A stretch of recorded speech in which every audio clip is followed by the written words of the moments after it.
As I walk through the darkest valley, I fear no evil, for you are with me. Your rod and your staff, they comfort me. Is this the reason why David is fearless against this giant?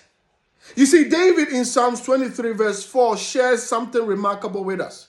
He reminds us that as human beings, regardless of what you believe in, whether you're a Christian, Muslim, or whether an atheist, he reminds us that there will come a time that you will experience the brokenness of this world. You find yourself in the darkest valley of this life. Whether it is your own doing or it is just purely the brokenness of this world that has reached your shore, David says it is not so much more about you finding yourself there, but it's about who is present while you go through the dark valley. It is about who is consoling you, who is walking with you, who has your back while you go through the darkest valley.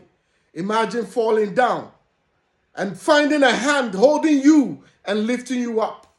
Imagine having loneliness next to you, but then somebody comes in and comforts you. Imagine being sick, but then the healing hands of the Lord touches you and lifts you up. Imagine you being at that place where you think your life story has come to an end.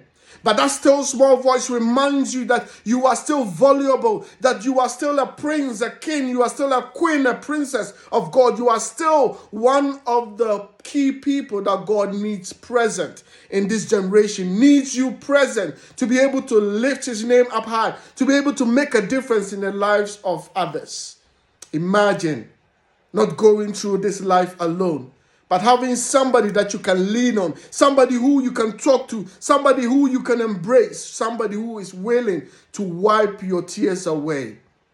Imagine the shepherd being present in your life.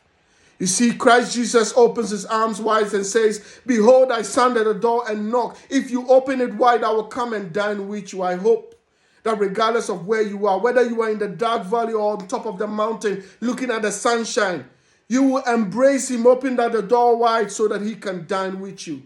As the sun rises and sets and the Sabbath ushers itself in, that moment of rest, let's embrace him. Take time to breathe.